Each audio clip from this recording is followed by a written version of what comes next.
Hello, this is Aoife Deane and this is the Happy Weight Podcast. If this is your first time joining me, thanks so much. And there's another 91 episodes to listen to if you find today helpful. So today I'm going to be talking about the difference between how I was eating and what I was eating when I had eating and weight issues, when I had binge eating disorder and, my clothes size was always going up and down and I was all over the place mentally, as you would be if you had those eating issues as well, versus how I am now that I'm thankfully out the other side. And I've been a dietitian since 2009. I've always worked in weight issues, but unfortunately for many of those years, I still had issues myself. So I'd be seeing clients all day and then binging at night. And it was a really crappy situation. But like I said, now I'm out the other side and I'm really passionate about helping people and teaching people all the stuff that I did not learn in my degree in dietetics. I did not learn in my master's in nutritional medicine. This is more about what I've seen work with myself and all the clients I've helped over the last few years. So I've been pretty much in the clear, I'd say, since the bones of 2014, 2015. I haven't had eating or weight issues then. I haven't binged or anything. So I'm in a good place. I think today's episode is important, right? Because I kind of think nutritionally or disordered eating obviously has an impact, the stuff we choose when we're really exposed to a lot of diet and weight loss and fitness messages. And then our attitude, because I personally believe your weight is not about what you eat, but it's more about why you're eating something when you're eating something. So I'll go over all of that. And if you listen to my last episode, I was on about I had a lovely weekend of food coming up, and that lovely weekend of food was quite a success. I had kebab and curry chips on Friday night with my family. I went out for steak and kidney pie and salad on Saturday watching the rugby. And then I had takeaway again with my friends that night. And then I had the leftover takeaway again on Sunday.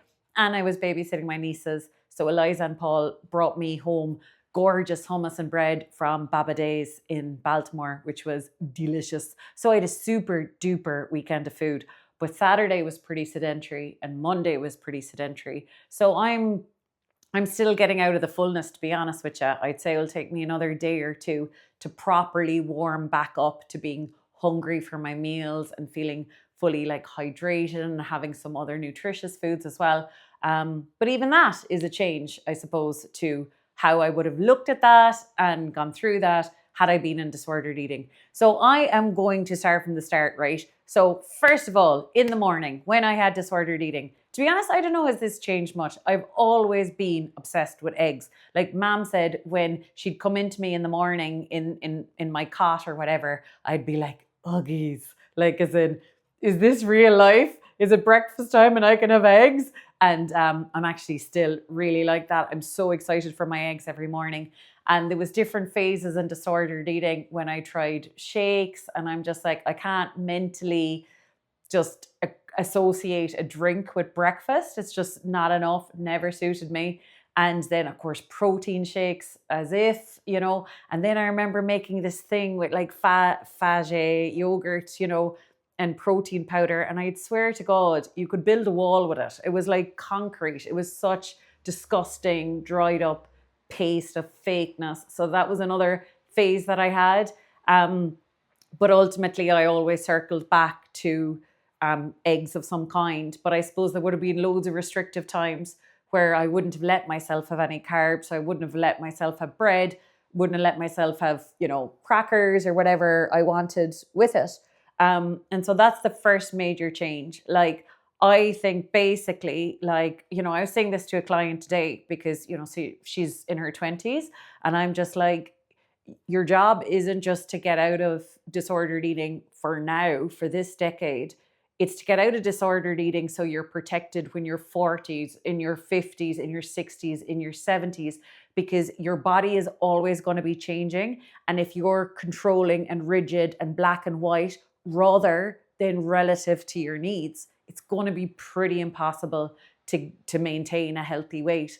So now I know that my job is, just like if I'm cold, it's my job to put on enough jumpers until my skin stops being cold. And it's none of my business whether that's 2 jumpers, 3 jumpers, whether it's wool, whether it's cotton or whatever. It's none of my business. My business is just to go from cold to warm. And that's my side of the deal. With food, it's the same. So for breakfast now, I would not have any judgment of how much I need. Like even the other day now, I had my 2 eggs and I just rather rice cakes because, to be honest, it's more about like the vehicle to get eggs into me. If I'm out for brunch and breakfast, obviously I'll have bread, and I rather gluten-free bread sometimes because I feel less bloated and less tired after it. But now, like even the other day, I went back to the frying pan again and I cooked another egg. And, you know, like as in stuff like that now, like I said, I will eat as many rice cakes, as many eggs, as many, whatever the hell I need until my belly is definitely satisfied and done. And that's one thing that I would have driven myself crazy with before.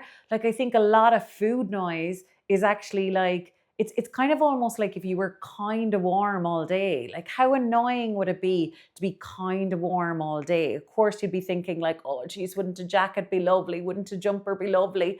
And it's the same with food. Like I'd be leaving the house kind of like, like, you know, there was food in my belly, but maybe not enough food and maybe not nice enough food. And then sure, you just be thinking about what else can you get your hands on all morning. So like I said, now I know my job is I go to hungry to full, and how much that requires is none of my business. And I understand that it changes. It can change day to day. It can change week to week based on how my body is regulating itself for its healthy weight at the moment. Then the next thing is, I suppose I would have headed into work and my whole outlook would have been like, what am I allowed? What's low calories?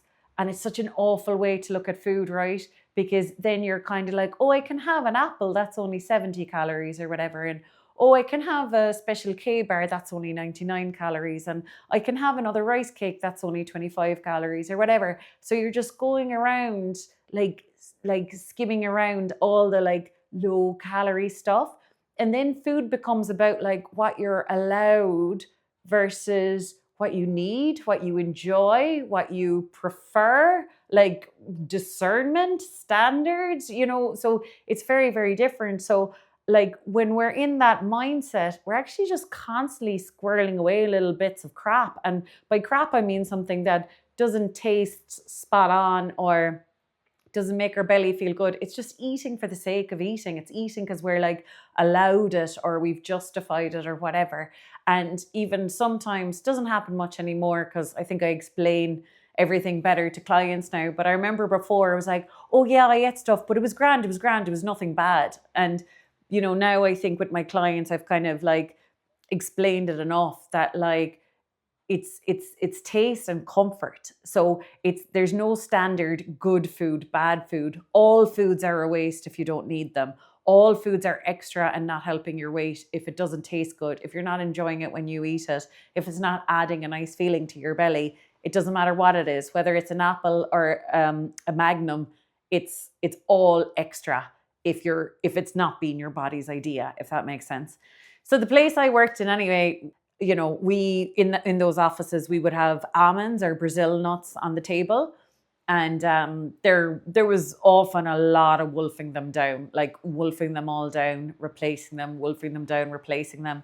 And then, you know, I was in London, that's where I was working at the time, and so lunchtime, if I was popping out for lunchtime, it would have been Pret a Manger or it would have been Boots, and again it would have been reading labels to see maybe like what was under 400 calories or something. And now that's so ridiculous to me because I'm kind of like, that is so controlling to think that you can just decide that 350 calories is your lunch and then your body will have to make do. Like it's actually mind-boggling to me now because it's like the fact that like we used to be an embryo and now I'm an adult, nearly 40-year-old woman. Like I don't know how my body done that. Like our body's wisdom is insane. A lot of my clients have made other humans in their body. Like your body is freaking smart and it's a survivor and it's adaptable. And like the most ABC thing that it can do is feed itself. So us jumping in and being like, well, I decide my lunch today, it's 350 calories. It's just so stupid, really, you know, because the other thing is the things that affect your calories are pretty much endless. Like as in, if I had 5 hours sleep, if I had 8 hours sleep, if I was the first week of my cycle, if I was the third week of my cycle, if there was a lot going on at work, if there was nothing going on at work, if I had done a huge walk yesterday or a huge gym session, or if I had no gym session yesterday, or if it was, 8 degrees today, or if it was 28 degrees today, like I said, so many things affect, like that's a drop in the ocean of all the things that affect your calorie and nutrition needs every day.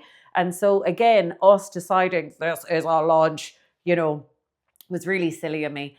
Another thing I suppose I used to do is bring the same old chicken salad, to lunch. And that's kind of almost like in my head, if there was a memory equivalent to the soundtrack of my binging, or a food equivalent to a soundtrack, like I just think of the flavor fatigue that I had from having the same chicken salad every day. And I just associated with the binges that I had at the time. So it's like both of them for me go hand in hand. So of course, when we're in that like controlling nature, there's a lot of stuff we don't know and we don't understand. Otherwise, we wouldn't be doing it.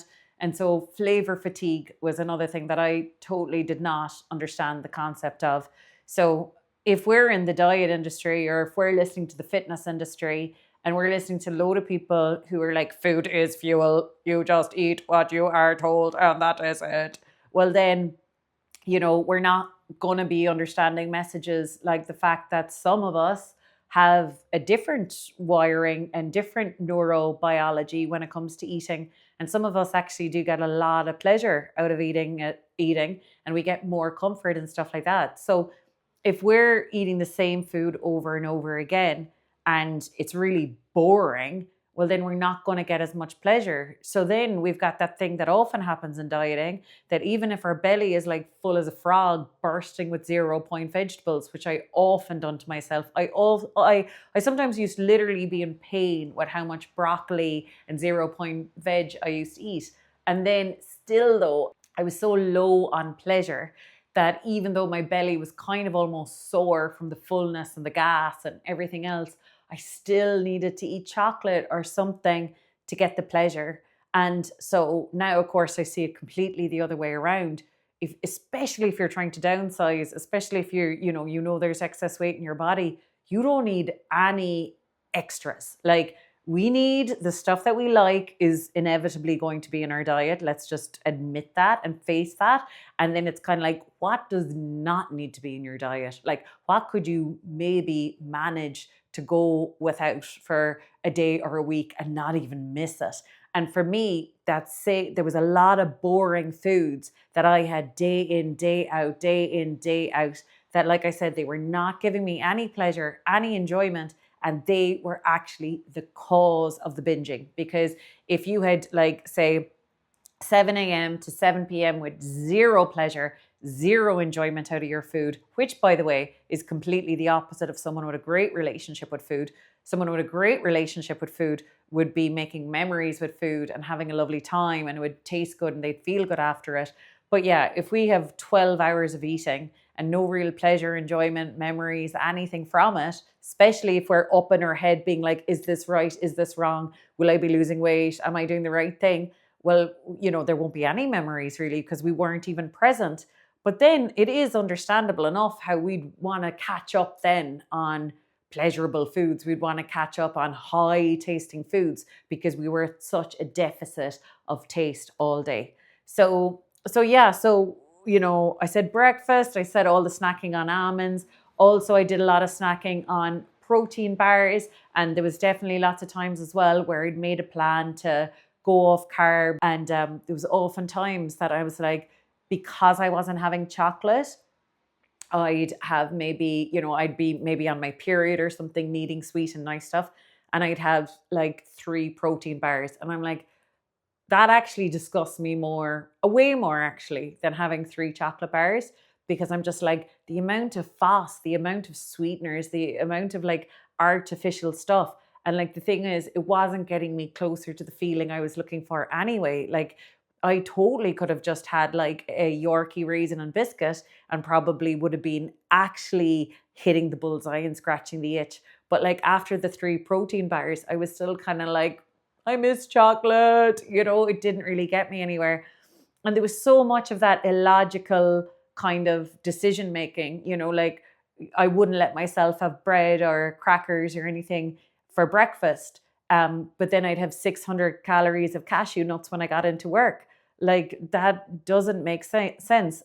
So sometimes you have to zoom out on your eating, and you have to be like, you know, is this normal? Would this make sense over a year's time, over a few months' time? Would this make sense to my grandparents? You know, like you have to check, is it normal? Because I kind of think how disordered eating is fueled is the end justifies the means. That like, this is weird now, but you're just being weird now, so you lose the weight quickly and then you can be normal. And that's a surefire way of staying in a weight problem for 10 years, 15 years, 20 years, because that voice just gets better in our head. The voice that being like, do this weird thing now, because then it will be different later. And that happens with everything, you know, that voice in our head. It's like, finish the share bag now because tomorrow you're going to be going for loads of walks or something. And then for my, say, under-eating clients, their brain will be like, don't eat today because tomorrow you'll be going to a restaurant and you'll have loads or something. So it's the voice of the bully, as I call it, is always making sure that in the next 20 minutes, 1 hour, you will be physically less comfortable than other people. So again, if the bully is saying like, oh, just finish the whole share bag now, so you'll be good tomorrow, or, you know, don't get that, you know, those 2 chocolate hobnobs, just eat a 3rd protein bar. And, you know, so I think I would say that's how we kind of can fix our eating, is rather than seeing what the bully would tell us to do and what makes logical sense to the bully, even though it's not logical at all. Instead, it's like, how will I feel in 20 minutes time? Because like making a body healthier can only be done by healthy moments. So us feeling more uncomfortable in 20 minutes time or 1 hour's time is never the right answer if where you want to get to is a healthier body, you know? So ignoring hunger, ignoring fullness, ignoring something tasting bad, ignoring the fact you're not enjoying something as you eat something, like all of those things are things we want to really, really, really become aware of now. So then like I'd come home from work, and another really kind of silly thing I did looking back on it is I'd have a really unrealistic plan for dinner, generally chicken and veg or something like that. You know, it's kind of funny, not funny looking back on it, because it's like, well, history suggests that's not enough. History suggests there's never been one evening where you've just had the chicken and veg and stopped there. Or maybe there's been one evening in history, but that's about it.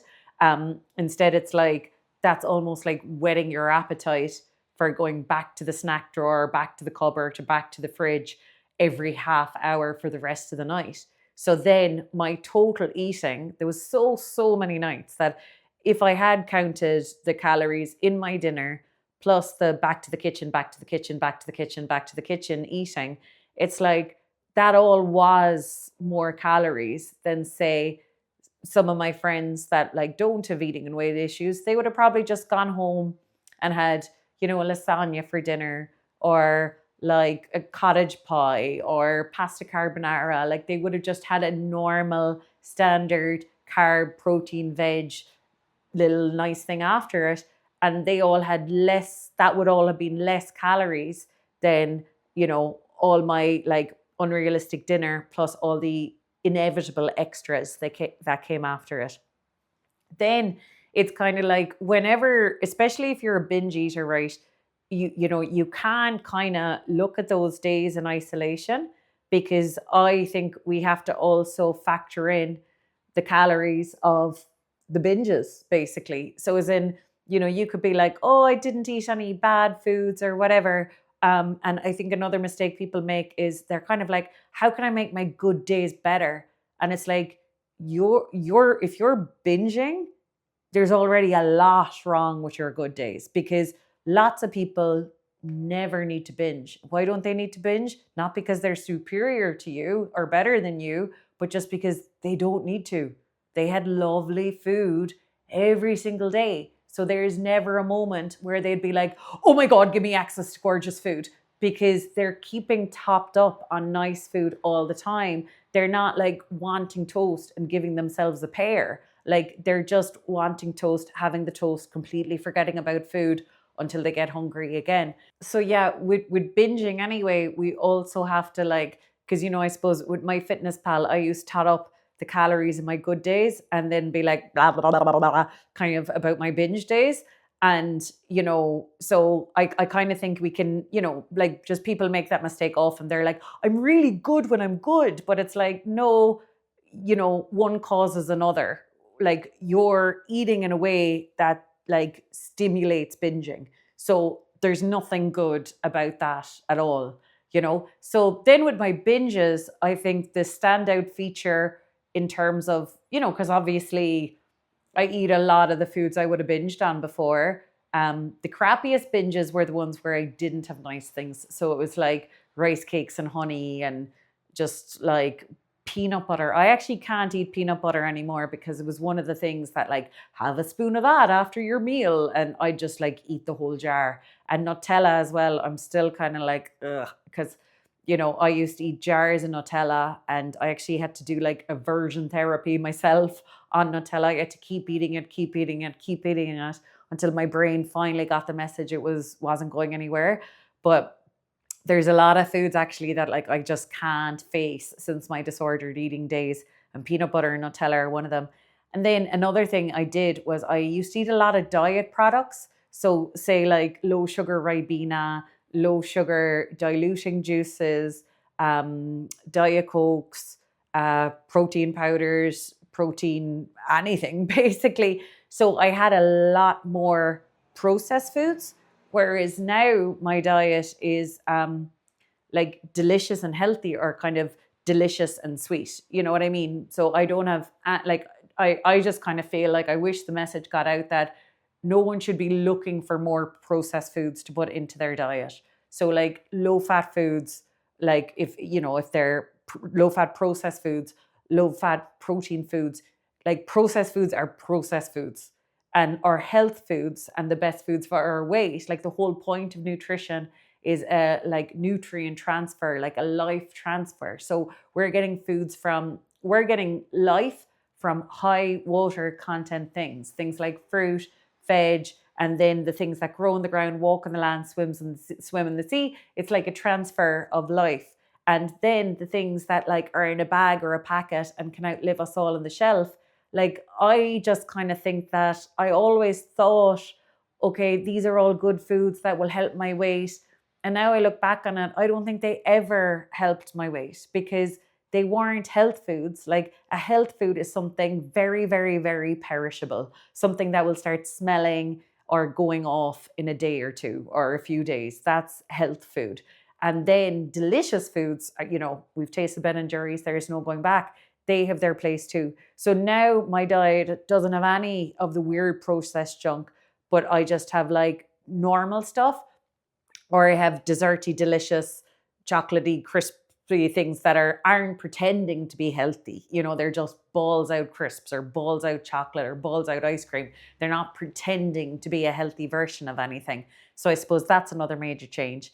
And then, like I said, with the binges was just like, lost in a sea of food noise, because I suppose the whole point is with eating issues, we have eating issues because it's like we're eating with our mind rather than trusting our body. So we're thinking we have to figure it all out. We have to, we have to have all the answers. We have to have all the conclusions.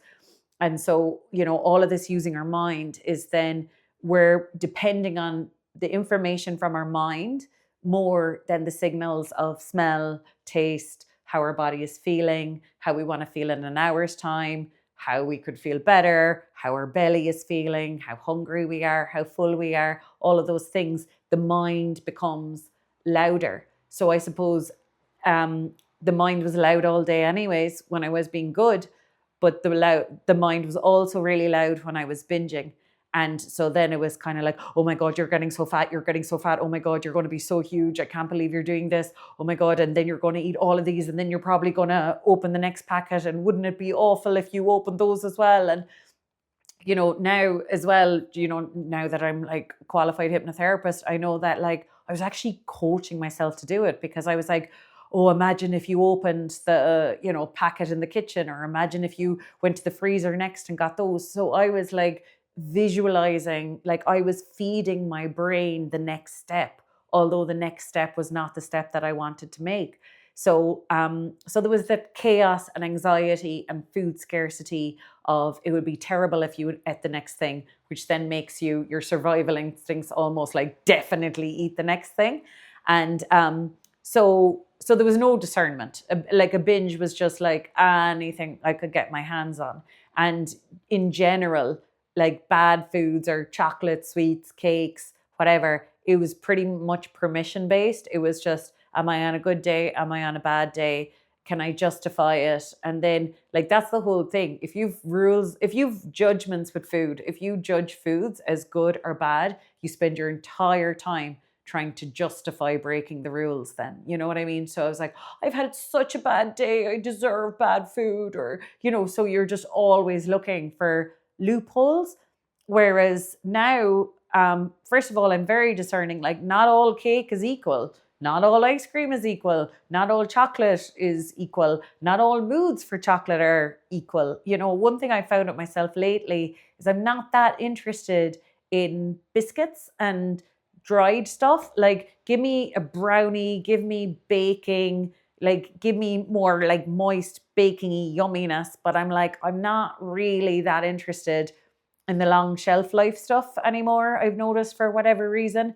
So I'm super discerning. So same with fruit, same with veg, same with everything. I'm kind of like, once I kind of realized, okay, I want to downsize my body. So everything coming in has to be quality, like in terms of I have to like it. You know what I mean? Like, as in, it has to taste really good. I don't have any time. I don't have any room in my body for waste, something that's not totally my thing. So I suppose that's a massive difference, because, even there's a lot of things that, like, don't really actually make me feel that well. Like, there's some crazy sweet stuff. I was just thinking about this actually walking down Oliver Plunkett Street. I was just kind of, there's some ice cream shop, or one of those shops that smells super kind of almost sickeningly sweet.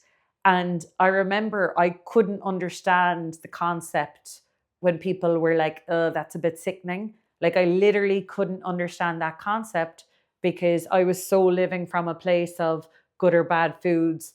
If you're allowed it, aren't you so lucky? Like, if it's a bad day and you allow yourself have it, isn't that amazing? I was really living from that place.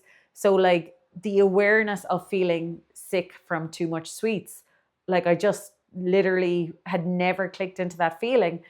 And now I definitely have that feeling. Like, I kind of think, like, I mightn't get away with a hot chocolate and a cake sometimes. Sometimes I will feel a little bit not nice in my belly if I have the two of them together. But like I said before, I wouldn't have even had that awareness, I don't think, even though it was probably going on.